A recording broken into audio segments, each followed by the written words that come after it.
Hi hello నమస్తే. Welcome to teeny news. Welcome to evening news. నేను మీ విష్ణు. మొత్తానికి ఈరోజు జరిగిన వార్తలు ఈవినింగ్ టైంలోనే మనం తెలుసుకునే ప్రయత్నం చేద్దాం. సో దయచేసి ప్రతి ఒక్కరు మా ఛానల్ని సబ్స్క్రైబ్ చేసి మరింత మమ్మల్ని సపోర్ట్ చేయగలని రిక్వెస్ట్ చేస్తూ మన ఈవినింగ్ న్యూస్లోకి వెళ్దాం రండి.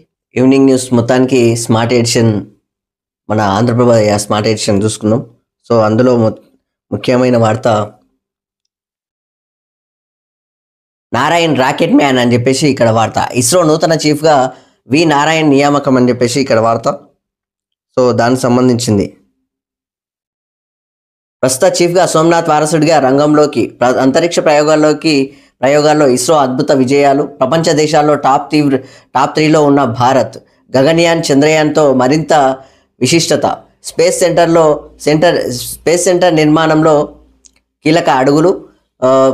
స్పేడర్ సక్సెస్లో చిగురించిన ఆశలు. అమెరికా చైనా తర్వాత భారత్ ప్రత్యేక ముద్ర. ఇస్రోలోని కీలక రంగాల్లో పనిచేసిన నారాయణ్ ఈ నెల 14న కొత్త బాధ్యతలు తీసుకునేందుకు స్వీకరించేందుకు రెడీ అయిపోయిండు నారాయణ్. మొత్తానికైతే ప్రపంచ దేశాలతో పోలిస్తే 3వ స్థానంలో మనం ఇక్కడ చంద్రయాన్ అంటే ఇక్కడ వాస్తవానికి గగన్యాన్ లేకపోతే చంద్రయాన్ అన్నిటి ఒక రకంగా స్పేస్లో మాత్రం మనకంటూ ఒక ప్రత్యేక గుర్తింపునైతే సంపాదించుకునేటట్లు మన భారతదేశం పనిచేస్తుంది. అందులో కేంద్ర ప్రభుత్వం కూడా వాళ్ళకు చాలా సహకారంగా ఉంది. సో ఆ విధంగానే మొత్తానికి ఇస్రో మాత్రం ఒక రేంజ్లో పనిచేస్తుంది. సో దానికి సంబంధించి మొత్తానికి ఈ యొక్క నూతనంగా బాధ్యతలు చేపడుతున్నాడు మన నారాయణ్. సో దానికి సంబంధించిన వార్త. నారాయణ్ నియామకం చేస్తుంది ఇస్రో నూతన చీఫ్గా. సో దానికి సంబంధించిన వార్త. దాంతోపాటు నేడు విశాఖకు ప్రధాని మోదీ అని చెప్పేసి ఇక్కడ వార్త. ప్రధాన ఆకర్షణగా రోడ్ షో. 1,00,000 మందితో ఘన స్వాగతం పలికేందుకు ఏర్పాట్లు. దాదాపు 45 నిమిషాల పాటు కొనసాగుతున్న రోడ్ షో. ఓపెన్ టాప్ వెహికల్లో ప్రధాని మోదీతో పాటు రానున్న చంద్రబాబు, పవన్ కళ్యాణ్. 2 లక్షల కోట్ల విలువైన ప్రాజెక్టులకు శంకుస్థాపనలో ప్రారంభోత్సవాలు. ఉత్సాహంగా ఎదురు చూస్తున్న కూటమి లీడర్లు అని చెప్పేసి ఇక్కడ వార్త. మొత్తానికైతే ఈ యొక్క కేంద్రాన్ని మీరు ఎంత పక్కన పెట్టుకుంటే అంత మంచిది. ఒక రకంగా ఇక్కడ ఎన్డీఏ గవర్నమెంటే ఉంది కాబట్టి ఆ విధంగానే ఆంధ్రప్రదేశ్ డెవలప్మెంట్లో చాలా కీలకం. ఆంధ్రప్రదేశ్ డెవలప్మెంట్లో ప్రత్యేక నిధులు కావాలి, ప్రత్యేక బడ్జెట్ కావాలి. కాబట్టి ఖచ్చితంగా మీరు ఈ యొక్క చంద్రబాబు సార్ కావచ్చు, పవన్ కళ్యాణ్ సార్ కావచ్చు, అక్కడ ఉన్న ఎన్డీఏ కూటమి అంటే ఇటు జనసేన నేతలు కావచ్చు, టీడీపీ నేతలు కావచ్చు, బీజేపీ నేతలు కావచ్చు, కలిసికట్టుగా పనిచేసి ఈ యొక్క ఆంధ్రప్రదేశ్ యొక్క అభివృద్ధిని చాలా తొందరగా తీసుకెళ్ళాలి. అభివృద్ధిలో కీలక పాత్ర పోషించాలి. ఎందుకంటే సంక్షేమ పథకాలకు పెద్దగా ప్రయారిటీ ఇవ్వకపోయినా సరే అభివృద్ధికి ఫోకస్ చేయటండి. ఎందుకంటే ప్రత్యేక నిధులు పెట్టేసి ఇక్కడ ఉపాధి సృష్టించేటట్లుగా, పెద్దగా కంపెనీలు సృష్టించేటట్లుగా, దాంతోపాటు ఇక్కడ అమరావతి డెవలప్ చేసే విధంగా ఈ యొక్క ఏపీ మొత్తాన్ని డెవలప్ చేసే పరిధిలో ముందుకెళ్తే ఖచ్చితంగా మాత్రం సక్సెస్ఫుల్. ఎందుకంటే అప్పులు చాలా ఉన్నాయి. ఏపీ అప్పు దాదాపు ఈ 11 లక్షల కోట్ల అప్పు ఉంది.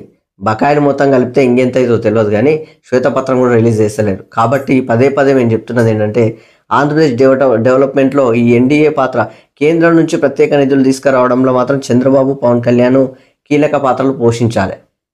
గవర్నమెంట్ అక్కడ మేము ఉన్నాం కదా, సో ఎన్డీఏ అంటే ప్రధానిని మేము సపరేట్గా తీసిపెట్టడానికి రాదంటే కొన్నిసార్లు ఖచ్చితంగా ఫోర్స్ చేసి మరీ తీసుకురావాల్సిన పరిస్థితి కూడా ఉంటుంది.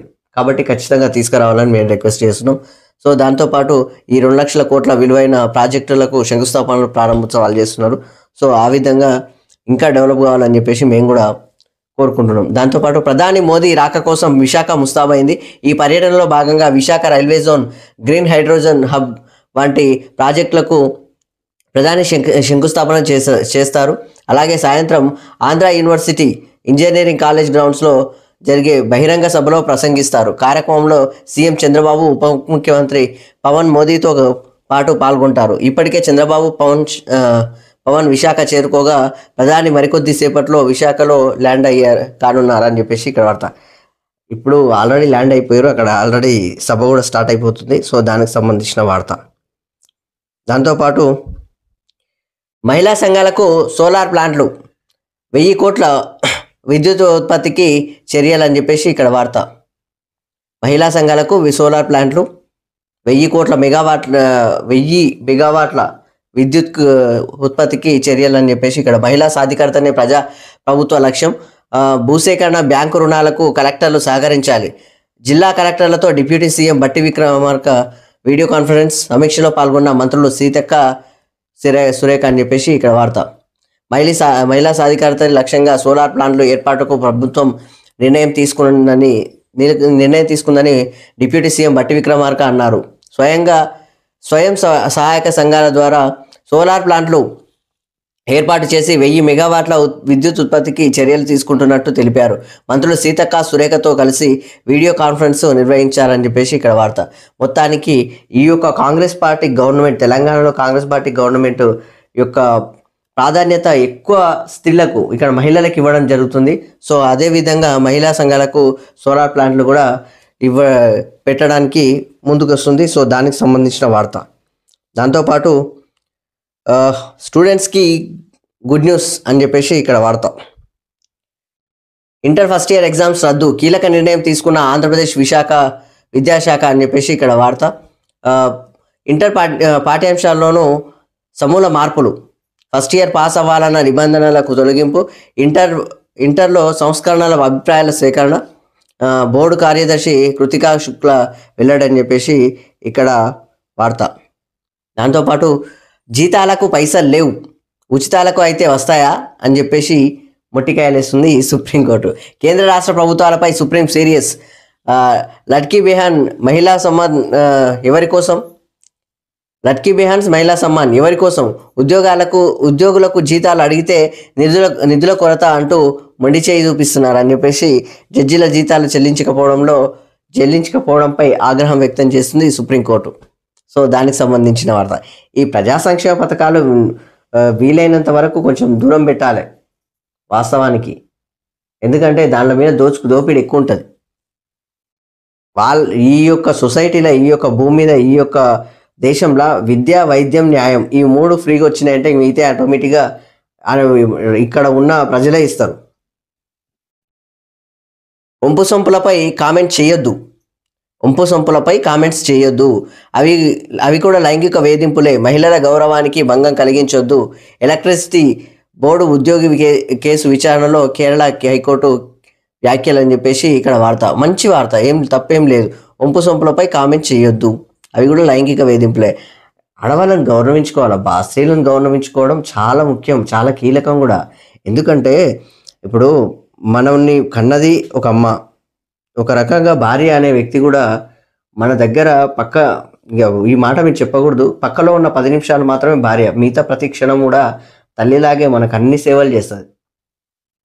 ఎన్ని కోట్ల జన్మలెత్తినా ఆ రుణాన్ని కూడా తీర్చుకోలేము. మనకు అన్నం వండి పెట్టేది అమ్మనే కదా, తల్లి ప్లేస్లో కూడా అమ్మనే. నిజం చెప్పాలంటే తల్లి ప్లేస్లో కూడా భార్యనే ఉంటుంది. సిచ్యువేషన్ ఏంటంటే ప్రతి ఒక్క భార్యకు మొదటి కొడుకు ఎవరంటే భర్తనే ఉంటాడు. ఎందుకంటే అన్నీ సేవలు ఆమెనే చేస్తుంది కదా. ఉదయం లేచి అన్నీ చేసి పెట్టేది ఎవరు? దాంతోపాటు అన్నం పెట్టేది ఎవరు? వండి పెట్టేది ఎవరు? బట్టలు ఉతికేది ఎవరు? అన్నీ రోజు జరిగే కార్యక్రమాలు చేసేది కూడా మొత్తం ఆమెనే కదా. పక్కలో ఉన్న 10 నిమిషాలు మాత్రమే నీకు భార్య, మిగతా ప్రతి క్షణం నీకు తల్లే చూడండి. ఆ విధంగానే గౌరవించాలి కూడా. కాబట్టి సొసైటీలో ప్రతి ఒక్కరిని మనకు తెలుసు కదా ఆల్రెడీ, మాతృదేవోభవ అని మొదటి నమస్కారం స్త్రీకే పెట్టమన్నది భారత జాతి. సో మనము అదే విధంగా బతకాలి. కాబట్టి ప్రతి ఒక్కరూ రెస్పెక్ట్ చేయాలి అంతే. సో మొత్తానికి ఇక్కడ కేరళ తీర్పు మాత్రం మంచిది. సో దానికి సంబంధించిన వార్త. దాంతోపాటు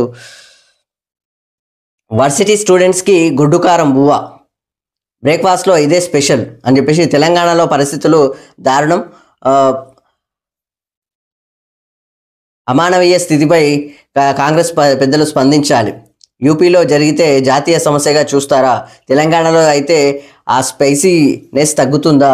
కాంగ్రెస్ ముఖ్యనేత ప్రియాంక గాంధీకి కేటీఆర్ ప్రశ్నలు అని చెప్పేసి ఇక్కడ వార్త. మొత్తానికైతే ఈ యొక్క తెలంగాణ జరుగుతున్న ఈ యొక్క వర్సిటీలలో గుడ్డుకారం పెడుతున్నారంట. సో దానికి సంబంధించి కేటీఆర్ ఫైర్ అవుతున్నాడు.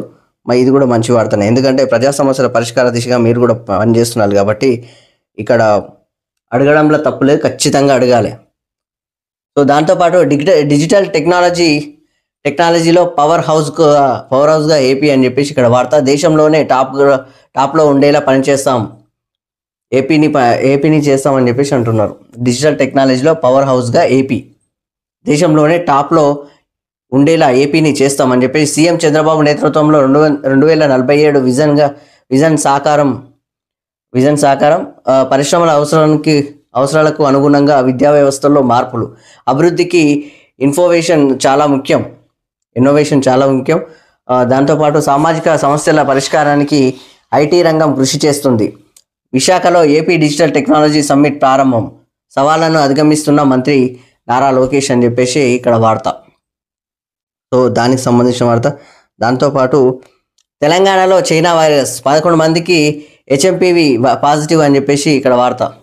డిసెంబర్లోనే నమోదైన పాజిటివ్ కేసులు మనీ మైక్రో బయోలాజికల్ ల్యాబ్లో టెస్టులు, విషయం బయటికి చెప్పని ప్రభుత్వ అధికారులు, కొత్తగా కేసులు రాలేదంటున్న అధికారులు. మొత్తానికైతే బయటికి వెళ్ళినాయంట కానీ బయటికి వచ్చినాయంట కానీ చెప్తలేరు అధికారులు. సో దానికి సంబంధించింది. హైదరాబాద్లో 11 హెచ్ఎంపీవి పాజిటివ్ కేసులు నమోదైనట్టు మనీ మైక్రో బయాలజికల్ ల్యాబొరేటరీ వెల్లడించింది. అంటే 2024 డిసెంబర్లోనే చైనా వైరస్ తెలంగాణలోకి ఎంట్రీ ఇచ్చిందనేది స్పష్టం అవుతోంది. కాగా వైరల్ ఇన్ఫెక్షన్ల బారిన పడిన 258 మందికి పరీక్షలు చేయగా ఇందులో 205 మందికి శ్వాసకోశ వ్యాధులతో బాధపడుతున్నారు.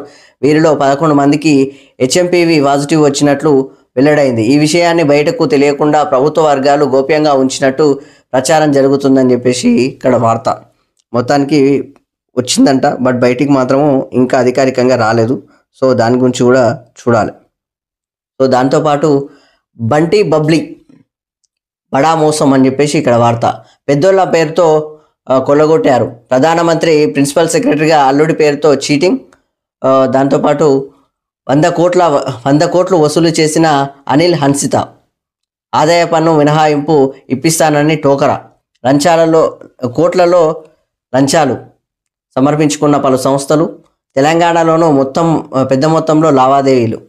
హైదరాబాద్లోని పలు కంపెనీల్లో ఐటీ సోదాలు. దేశవ్యాప్తంగా 12 నగరాల్లో ఏకకాలంలో తనిఖీలు అని చెప్పేసి ఇక్కడ వార్త. మొత్తానికైతే వీళ్ళు ప్రధానమంత్రి ప్రిన్సిపల్ సెక్రటరీ అల్లుడి పేరుతోటి చీటింగ్ చేసిరంట. మొత్తానికి 100 కోట్లు దుబ్బేసిరు. అట్లున్నది కథ. సో మొత్తానికి ఈరోజు ఇలా ఉన్నాయి వార్తలు. చూడండి, ఇంకా హీట్ పెంచిన శిష్ మహల్ అని చెప్పేసి ఎన్నికల వేళ కేజ్రీవాల్ ఆరోపణలు అని చెప్పేసి కేజ్రీవాల్పై ఆరోపణలు అని చెప్పి అవినీతి ఆరోపణలు గప్పిస్తున్న బీజేపీ లీడర్లు. శిష్ మహల్ నిర్మాణంలో 26 కోట్ల అక్రమాలు. ప్రధాని మోదీ నివాసాన్ని టార్గెట్ చేసిన ఆప్ లీడర్లు. 7,200 కోట్ల భవనంలో మోదీ నివాసం అని కౌంటర్. విమర్శలు ఆరోపణలతో ఈటెక్కిన ఢిల్లీ రాజకీయం అని చెప్పేసి అక్కడ మొత్తానికి మనకు నెక్స్ట్ మంత్ 5 తారీఖు ఎలక్షన్స్ ఉన్నాయి కదా. సో హీట్ ఎక్కిపోయింది అన్నట్టు. ఢిల్లీ అసెంబ్లీ షెడ్యూల్ విడుదల కాగానే బీజేపీ ఆప్ పార్టీల పరస్పర ఆరోపణలకు దిగాయి.